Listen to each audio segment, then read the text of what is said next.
Okay, so our topic class would be accounting for foreign currency transactions. There's a challenge here because your transactions are denominated or labeled in foreign currencies. While on the other hand, there's a need for us to use a common presentation currency class. What do I mean? Uh, you purchase something class. You paid 200,000 pesos. What would be the cost of that asset? It would be 200,000 pesos. You buy something else, its price is $200. How much do you pay for it? $200. At what cost will that asset be recorded? Can you record it at $200? The answer is no. Your records will not make sense if it does not have a single common currency that is being used. You cannot have a balance sheet class that one item is in peso, another is in dollar, another is in yen. How will your total assets look like if you use different currencies? How will your total liabilities and equity? So you should have a common currency, which we refer to as your presentation currency. If only everything was denominated in a common currency, then there will be no need to discuss this topic. So our challenge here is to know at what amounts will transactions be recorded if they are denominated in currencies other than our presentation currency. Okay, so obviously our presentation currency would be the peso. So all other transactions class that are denominated in a currency other than peso will have to be converted so that our records will make sense. But as a very simple rule class, convert everything using the exchange rate at the date of transaction. There will be other rules, but the most basic would be record transactions by converting the amounts using the exchange rate at the date of transaction. Let's have 19-1. Question here is, on its December statement of comprehensive income, the company should report a foreign exchange gain or loss in the amount of blank. So this is a common question in this topic class. You'll be asked how much would be your forex gain or loss. For these kind of questions, what would be the source of our forex gain or loss? It would be the fluctuations in the exchange rate. Why will the fluctuation in exchange rates change? Because our liabilities and assets will have to be restated to reflect their current exchange rate. Initially, use the date of exchange rate at the date of transaction. For the presentation in your financial statements, they will have to be restated at the exchange rate at the date of the financial statements.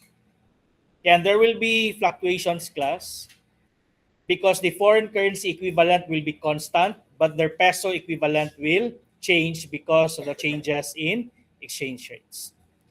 Now, the challenge in 19-1 class is that the exchange rate given to you uh, is presented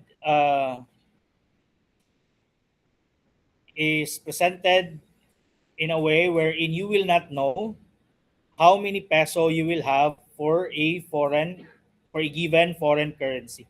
The exchange rate given there is what we refer to as your indirect exchange rate.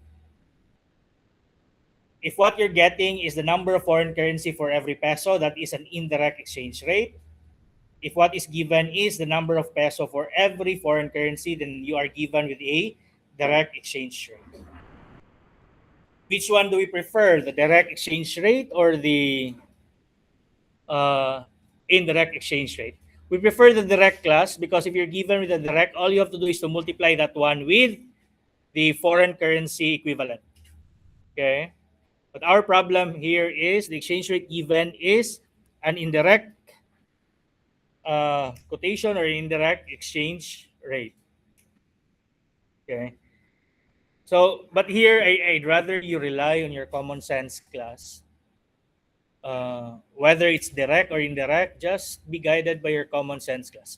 What exchange rate is given for uh, December 1 class? We're given an exchange rate that for every peso you would get 2.22 foreign currencies. Okay, but what we're looking for is not the number of foreign currencies. What we're looking for is the number of peso. Had we been given a direct exchange rate, we would have been given the number of uh, peso that we would get for every one foreign currency. But again, whether you're given with a direct or indirect exchange rate, just use your common sense, class. So what are we given? For 1 peso, you will have 2.22 foreign currencies. And in this transaction, class, what was the price of the 10 computers, class? 200,000 foreign currencies. So, using the exchange rate, how much is the equivalent peso amount for this price? 200,000 foreign currencies. And we know that for every peso, we will have 2.22 foreign currencies. How do we convert this into peso? What do we do? 200,000 divided by 2.22. How much will that give you?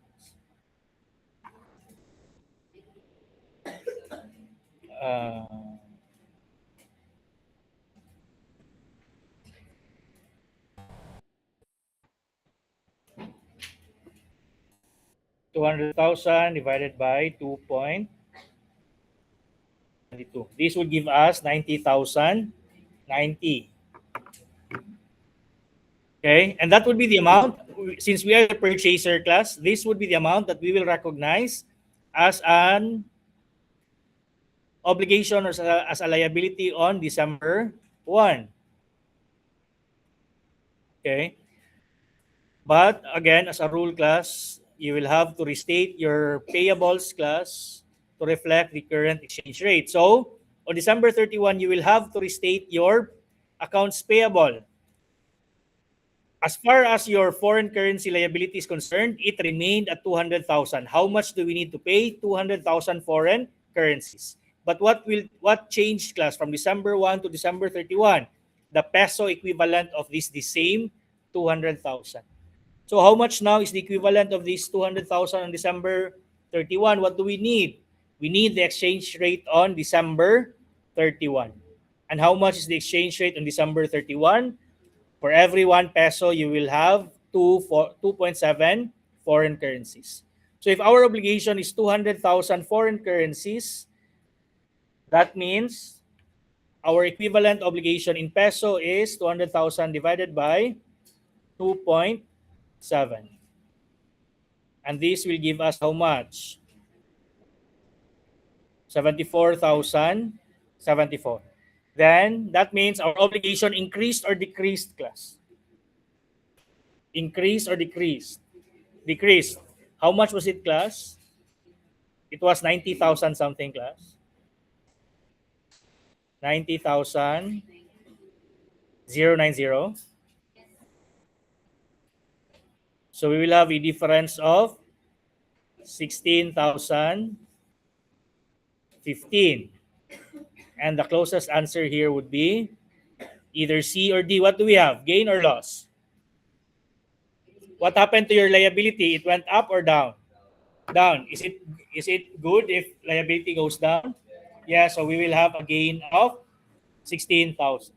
Now, what we've computed is 16,015, but what was shown in the problem is that 16,000 only. Because the solution given here, class, was that the exchange rate were converted or transformed into the direct exchange rate.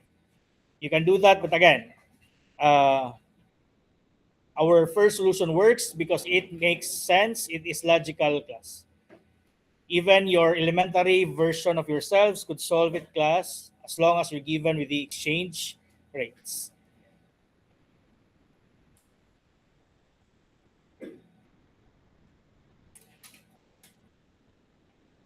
But for the sake of exercise, class, let's convert the exchange rate into a direct exchange rate. The December 1, how do you convert it into a direct exchange rate, class? You simply divide 1 by 2 over 22. How much is 1 over 2.22? How much? 1 divided by 2.22. 0.45. That is if you round off to 2 decimal places. Next, for December 31 rate, 1 divided by 2.7 will give you 0.37. Again, if rounded off to 2 decimal places. But if there's no rounding off, class, and if this was open-ended, class, our answer would be 16,015.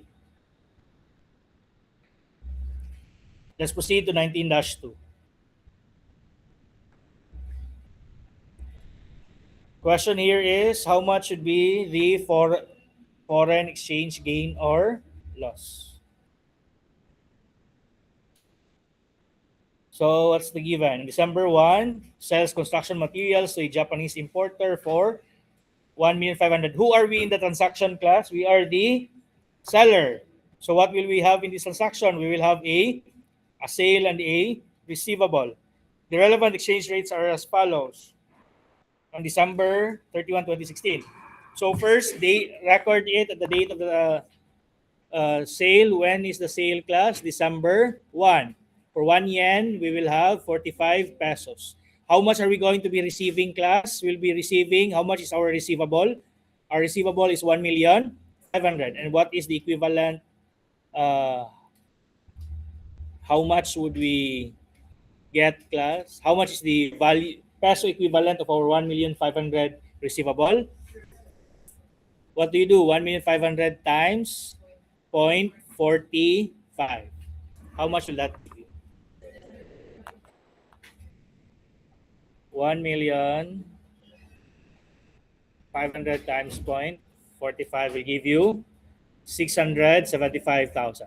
And then on December 31, 2016, the exchange rate change. So the equivalent value for our 1,500,000 yen receivable is how much? 1,500,000 times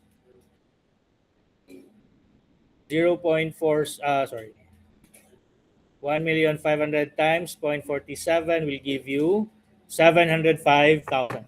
The reason I also prefer na you convert them to their peso equivalent, class, is that so that it will be easier for you to see whether it's a gain or a loss. On December 1, how much was our receivable, class? 675. On December 31, its peso equivalent is now 705. So what happened to your receivable? Did it increase or decrease? Increase. And is an increase in an asset a good or a bad result, class? So that means we will have a gain. How much is the increase? 30,000. So the answer here would be a gain of 30,000. But alternatively, class, how else can we get the answer here? Get the change in the exchange rate. How much was the exchange rate, class? From 45 cents to 47. So there is an increase of 0.02. Multiply that with 1,500,000, you would get the 30,000. But again, if you are still starting, class, it's better to convert the entire amount into their peso equivalent for you to be able to visualize whether it's a gain or a loss. It's not always, class, if the exchange rate goes up, it's a gain. If the exchange rate goes down, it's a loss. Number one, it depends whether you're the buyer or the seller. Number two, it depends on whether the exchange rate given is the direct or the indirect exchange rate. That's why for me, safer to convert the entire amount into their peso equivalent for you to easily visualize whether what you have is a gain or a loss. But if you're masters already, class, you can just play around with the exchange rates. Let's proceed to January 30, 2017. Will the payment, did the problem say that there's payment on January? Assuming it was collected on January 30, class. So what does that mean? We will receive the 1,500,000, but the value of our 1,500,000 would be based on the exchange rate on the date of collection. So what would be the consequence? From this transaction, we will have another gain or loss. but it will not be reported in it will not be reported in the 20 months. This would just be to meet class. So the value of our 1 million reported in 2017. 17 changes. Okay, so we will be receiving peso 2017, assuming that is the date of 1,500,000 times 0.4, that will give you 600,000. Now, in getting the gain or loss, to what amount do you compare the 600,000? Do you compare it with the 675 or do you compare it with the 705? Compare it with the previous balance. How much was the previous balance? 705. So the gain for this year will just be the beginning balance this year compared with the uh, adjustment on the date of settlement. So 705 minus, was it 600 class? So there's a difference of how much? 105. What do we have? A gain or a loss? Loss because our receivables went down.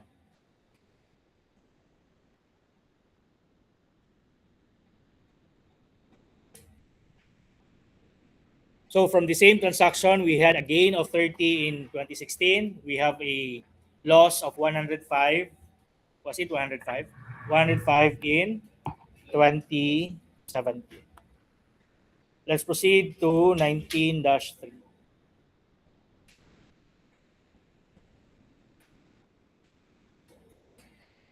We have two questions here. Quarterly statement of comprehensive income, the forex gain or loss for the quarters ended on September and December. So what's the transaction? We have September 1, purchase car tires from a factory for 200,000 Hong Kong dollars. The amount is payable in 60 days. The exchange rate for the Hong Kong dollars has varied as follows. So the date of transaction is on September 1. The date of purchase is on September 1. So record it on September 1. What exchange rate will you use, class? The current or the spot exchange rate on September 1. And what is that? 1 Hong Kong dollar is equivalent to 5.61. Who are we in this transaction? Are we the buyer or the seller? Buyer. So what will we recognize? A receivable or a payable? Payable. How much would be the payable that will be recorded in our books? It should not be 200,000. It should be the peso equivalent. So how much is the peso equivalent of this 200,000 Hong Kong dollar obligation? What do? Multiply 200,000 times 5.61.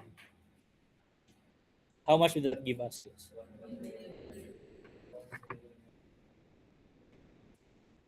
5.61 times 200. 1,122,000. So that would be our liability on September 1. Every reporting period, every reporting date, class, we need to restate, class. So do the same for September 30 for our third quarterly income statement. Our obligation remained at 200,000, class. What changed? What changed is the peso equivalent of this 200,000 obligation. How much is the peso equivalent of this 200,000 obligation, class? We will have 200 times 5.59. You would get 1,118,000. So, what happened to your obligation, class? Did it increase or decrease? Decrease. So, is that good or bad? Good. So, what we have is a gain. By how much did our obligation change, class? 4,000. And with that, we already know that the answer would be delta. How else can we get the 4,000 gain, class? How else can we get the 4,000 gain? The change in the exchange rate from 5.61 to 5.59, which is 0.02 multiplied by 200,000. But again, so it will be easier for you to visualize whether it's a gain or a loss. Just convert the amount into their peso equivalent. Next, for the fourth quarter, class, what happened?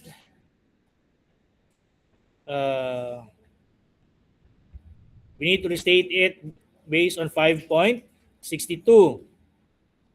Okay, so multiply 5.62 times 200. This would give us 1,124,000. What happened to our liability class? It increased to 1,124,000.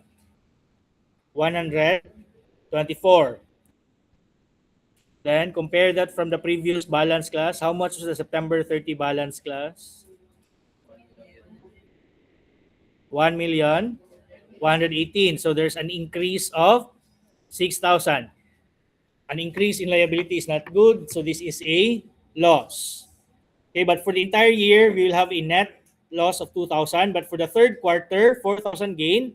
And then for the fourth quarter, 6,000 loss. So the answer for 19-3 would be delta.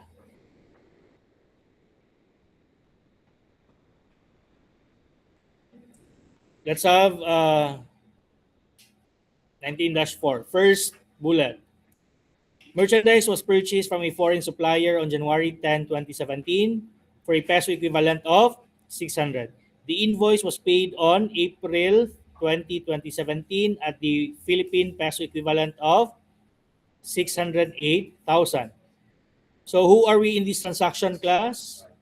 We are the buyer. What happened to our obligation? It increased from 600 to 608. So there is an increase of 8,000. Does that represent a gain or a loss? Loss. So from this transaction, we will have a loss of 8,000. Second bullet, on September 1, 2017, Great Corporation borrowed the Philippine peso equivalent of 3 million, evidenced by a note that was payable in the lender's local currency.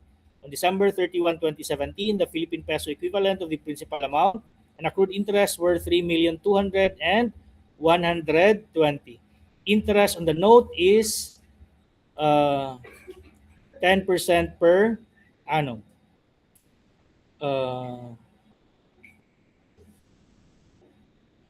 How much would be our gain or loss? So here, there's two ways of going about this one class.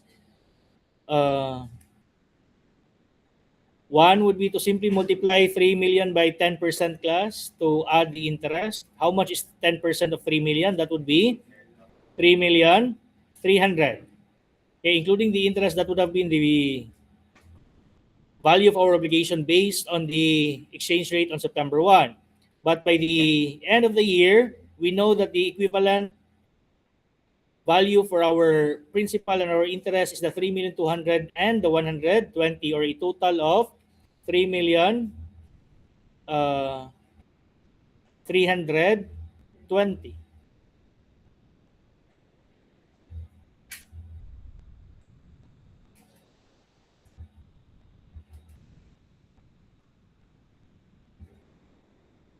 The interest is not 300,000 because it's not for 1 year class.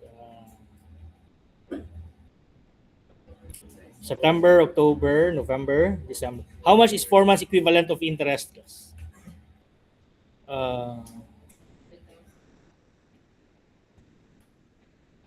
Is that 100? So the peso equivalent of our obligation with interest based on the exchange rate of September 1 would be 3,100,000. But how much is its equivalent value now? 3,200,000 plus 120, or 3,320,000. So there's an increase in our obligation attributable to Forex gain or loss class in the amount of, from 3,100,000, it's now 3,320,000. How much is the change class? 220. And it increased. And this is a liability. So is it a gain or a loss? Loss of 220. Add the loss from the first transaction. Our total loss for this year will be 220. Alternative solution class. You separate the principal and the interest. Pila initial value sa ito ang principal? 3 million. How much is its equivalent value in December 31? 3,200. So from that alone, you will have a loss of 200. Next, the interest. How much is the interest? 100. The current equivalent value of the 100 interest is 120. Additional loss of 20, or a total loss from the borrowing in the amount of 220. So again, the answer here is 19-4 is Charlie. 19-5, Forex gain or loss. Class, there will be questions like this even in your departmentals, class, ha? So please take advantage of these easy questions. Class. As a result of this transaction, Abu Sayyaf company, I think you no longer know about Abu Sayyaf. Class. Have you still heard about Abu Sayyaf? Class? Abu Sayyaf company acquired goods from USA company for 10,000 payable in US dollars on April 1, 2017. Spot rates on various dates follow. Okay, as a result of this transaction, Forex gain or loss in 2016 and 2017. So transaction date is 1 peso for every $18. Class, why do we not like these exchange rates, class? These are not direct exchange rates. Okay. So get the equivalent value on the date of transaction, class. 10,000. How much is that in pesos? 10,000 divided by 0.018 or equivalent to 555,556. Okay. And then on the balance sheet date, it's now 0.17. So 10,000 divided by 0.017. That would be 588. Who are we in this transaction, class? Buyer. So what we have is a payable. What happened to our payable? From 555, it is now 588. So 588,235 minus 555,556. We will have a difference of 32,679. Is this a gain or a loss, class? Loss, because our obligation increased. So from that, we will know that the answer here is alpha. Let's do 2017 also. What will happen to our obligation? 10,000 divided by 0.02, we will have 500,000. What happened to our obligation here? Did it increase or decrease? Decrease. From 588, it decreased to 500,000. So there is a decrease in the amount of 88,235. Is this a gain or a loss? Gain. So the answer again is alpha.